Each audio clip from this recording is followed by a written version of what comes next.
हरियाली से भरे एक छोटे से गांव रामपुरा में राघव नाम का एक मेहनती लड़का रहता था। उसके पिता किसान थे और माँ घर संभालती थी।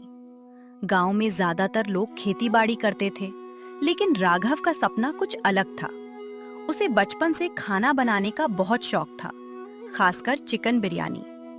जब भी गांव में कोई शादी या त्योहार होता, लोग राघव के हाथ की बिरयानी की तारीफ करते नहीं थकते थे। एक दिन राघव ने तय कर लिया कि अब वह अपने हुनर को अपना व्यवसाय बनाएगा। बाबूजी, मैं आपसे एक जरूरी बात करना चाहता हूँ। मैं कई दिनों से इसके बारे में सोच रहा हूँ। क्या बात है बेटा?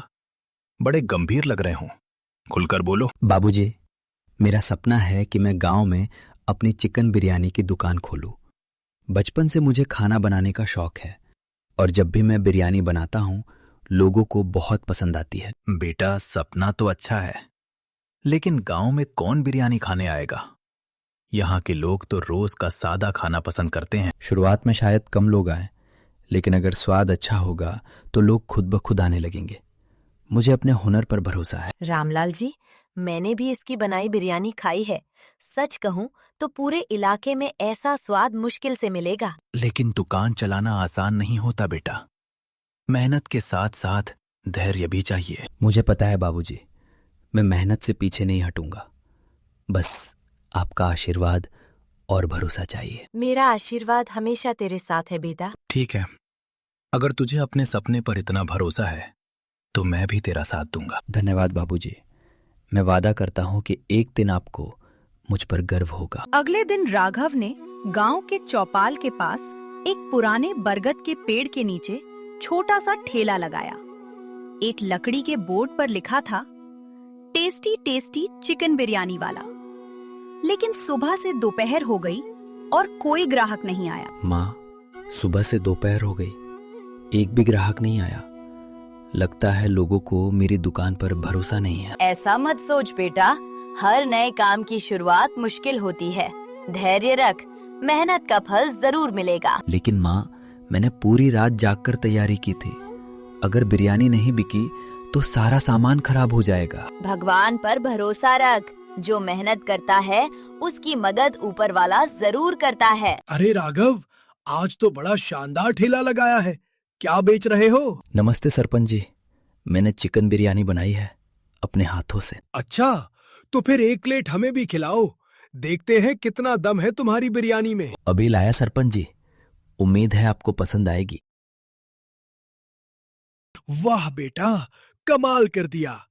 ऐसा स्वाद तो मैंने शहर के बड़े बड़े होटलों में भी नहीं चखा। सच में सरपंच जी, आपको पसंद आई? सिर्फ पसंद नहीं आई, दिल जीत लिया। आज से मैं तुम्हारा पक्का ग्राहक हूँ। आपकी ये बात मेरे लिए बहुत बड़ी बात है। सरपंच द्वारा की गई तारीफ पूरे गांव में फैल गई। चौपाल, खेत और चाय की दुकान पर हर कोई राघव की बिरयानी की बात कर रहा था। अगले दिन सुबह से ही कई लोग उसके ठेले पर पहुंचने लगे। कुछ लोग स्वाद चखने आए थे, तो कुछ लोग सिर्फ ये देखने आए थे कि आखिर इतनी चर्चा क्यों हो रही है। सुना है बहुत स्वादिष्ट बिरयानी बनाता है। दोनों दोस्त सरपंच की बात सुनकर राघव के ठेले की तरफ बढ़ने लगे। चलो हम भी खाते हैं। अगर सच में इतनी अच्छी है तो आज पता चल जाएगा। नमस्ते भाइयों, आपका स्वागत है। बताइए कितनी प्लेट बिरयानी दूं? राघव ने मुस्कुराते हुए गर्मा गर्म बिरयानी परोस दी। खुशबू इतनी शानदार थी कि आसपास खड़े लोग भी उसकी तरफ देखने लगे। वाह भाई, सच में कमाल का स्वाद है। मसाला तो कमाल का है, ऐसा स्वाद मैंने पहले कभी नहीं चखा। धन्यवाद भाई, मैं पूरी मेहनत और ईमानदारी से बिरयानी बनाता हूँ। दोनों ग्राहक बिरयानी खाकर बहुत खुश हुए। उन्होंने तुरंत अपने दोस्तों और परिवार वालों को भी यहाँ आने की सलाह देने का फैसला किया। कल से मैं अपने दोस्तों को भी लाऊंगा। ऐसी बिरयानी का स्वाद सबको चखना चाहिए। उस दिन राघव की दुकान पर पहले से कहीं ज्यादा भीड़ रही। उसकी मेहनत रंग लाने लगी थी। लेकिन गांव में एक ऐसा इंसान भी था जिसे राघव की बढ़ती सफलता बिल्कुल पसंद नहीं आ रही थी।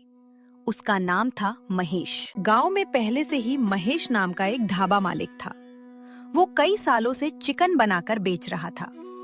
जब उसने देखा कि लोग उसकी जगह राघव के पास जा रहे हैं, तो उसे जलन होने लगी। देख रहे हो, पिछले हफ्ते तक मेरे ढाबे पर भीड़ लगी रहती थी। हाँ मालिक, लेकिन अब लोग राघव की बिरयानी की बात कर रहे हैं। एक नया लड़का आया और कुछ ही दिनों में इतना नाम कमा लिया। मालिक, लोग कहते हैं उसकी बिरयानी का स्वाद अलग है। स्वाद अलग है या किस्मत अच्छी है? शायद दोनों। अगर ऐसा ही चलता रहा तो मेरा धंधा बंद हो जाएगा। तो हमें भी अपने खाने की गुणवत्ता बढ़ानी चाहिए। नहीं, कुछ और सोचना पड़ेगा। एक रात तेज आंधी और बारिश आई। सुबह जब राघव दुकान पहुंचा तो उसका पूरा ठेला टूट चुका था। हे भगवान, मेरा ठेला ये कैसे टूट गया? बेटा, खुद को संभाल। माँ, मैंने अपनी सारी जमा पूंजी इसमें लगा दी थी। मुसीबत हर इंसान की परीक्षा लेती है। लेकिन बाबूजी, अब मैं क्या करूंगा? फिर से शुरू करेगा। इतनी मेहनत के बाद भी अगर यही होना था तो। बेटा, हार मानने वालों को मंजिल नहीं मिलती। भगवान ने तुम्हें गिराया नहीं है, मजबूत बनने का मौका दिया है। आप दोनों सही कह रहे हैं, मैं हार नहीं मानूंगा। राघव की ईमानदारी और मेहनत देखकर पूरा गांव उसकी मदद के लिए आगे आया। राघव बेटा, चिंता मत कर, हम सब मिलकर तेरा नया ठेला बनवाएंगे। हाँ राघव, ठेले के लिए लकड़ी मैं दूंगा। और मैं ठेला बनाने में पूरी मदद करूंगा। हम सब मिलकर कुछ पैसे भी इकट्ठा करेंगे। आप लोगों का ये प्यार देखकर मेरा हौसला फिर से बढ़ गया है। तू मेहनती लड़का है बेटा, हम तुझे हारने नहीं देंगे। हाँ राघव, पूरा गांव तेरे साथ है। आप सबका बहुत बहुत धन्यवाद। मैं और मेहनत करके आप सबका नाम रोशन करूंगा। यही जज्बा बनाए रख, तू हमारे गांव की शान है। कुछ दिनों बाद पास के गांव में बड़ा मेला लगने वाला था। हजारों लोग वहां आने वाले थे। राघव ने भी वहां स्टॉल लगाने का फैसला किया।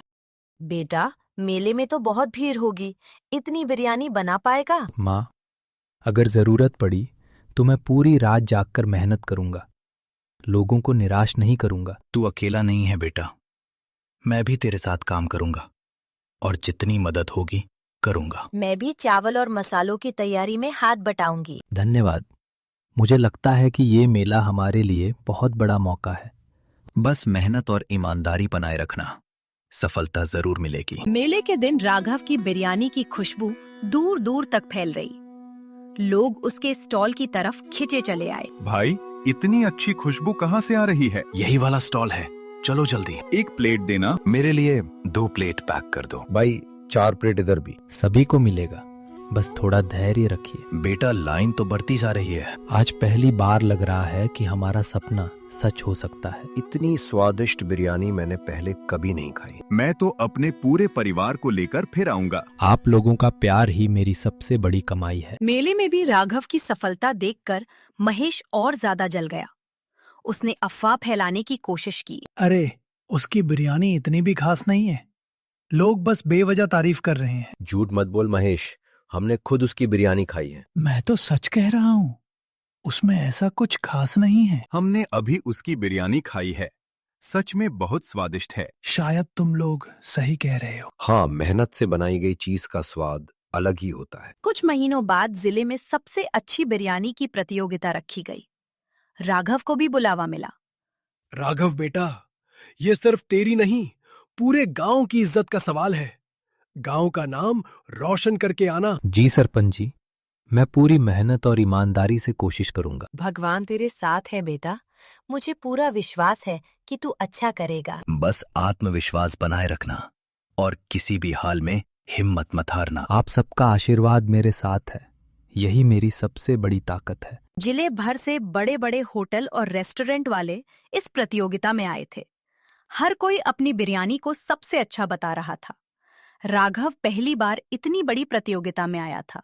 वह सबसे छोटा प्रतिभागी था, लेकिन उसे अपनी मेहनत और स्वाद पर पूरा भरोसा था। क्या तुम गांव से आए हो? जी हाँ, मैं रामपुरा गांव से आया हूँ। इतनी बड़ी प्रतियोगिता में हिस्सा लेने आए हो? जी, मैं अपनी बिरयानी का स्वाद सबको दिखाना चाहता हूँ। यहाँ बड़े बड़े होटल वाले आए हैं। कोई बात नहीं, मुझे अपनी मेहनत पर भरोसा है। तो देखते हैं किसकी बिरयानी सबसे अच्छी निकलती है। हाँ, फैसला तो स्वाद ही करेगा। शाम को नतीजे घोषित होने वाले थे। सभी प्रतियोगी मंच के सामने खड़े थे। इस साल की सर्वश्रेष्ठ चिकन बिरयानी का पुरस्कार जाता है राघव और टेस्टी टेस्टी चिकन बिरयानी वाला। ये सब आप लोगों के वजह से ही हो पाया है। आप सभी का धन्यवाद। मेरा बेटा जीत गया। आज तेरी मेहनत सफल हो गई बेटा। शाबाश राघव, तूने गांव का नाम रोशन कर दिया। हार और जलन के बाद आखिरकार महेश को अपनी गलती समझ आ गई। राघव, मुझसे गलती हुई। कोई बात नहीं, मैं तुमसे जलता था। अब सब भूल जाओ। क्या हम दोस्त बन सकते हैं? क्यों नहीं? प्रतियोगिता जीतने के बाद राघव ने गांव में पहला बड़ा बिरयानी रेस्टोरेंट खोलने का फैसला किया। बेटा, अब तो तू बहुत आगे निकल गया। अभी तो शुरुआत है। भगवान तुझे और सफलता दे। ये सफलता पूरे गांव की है। कुछ साल बाद राघव का नाम पूरे जिले में मशहूर हो गया। उसकी कई शाखाएं खुल गईं, लेकिन उसने अपने पुराने ठेले की तस्वीर हमेशा रेस्टोरेंट में लगा कर रखी। जब भी कोई उसकी सफलता का राज पूछता, वह मुस्कुराकर सिर्फ एक बात कहता। मालिक, आपकी सफलता का राज क्या है? आपने इतने छोटे ठेले से शुरू करके इतना बड़ा नाम कैसे बना लिया? सबसे पहला राज है मेहनत। बिना मेहनत के कोई सपना पूरा नहीं होता। और कोई बात जो हमेशा याद रखनी चाहिए? ईमानदारी। अगर काम दिल से और ईमानदारी से करो तो लोग खुद तुम पर भरोसा करने लगते हैं। अब समझ गया मालिक। सफलता का रास्ता मेहनत, ईमानदारी और धैर्य से होकर जाता है। बिल्कुल, यही मेरी पूरी कहानी का राज है।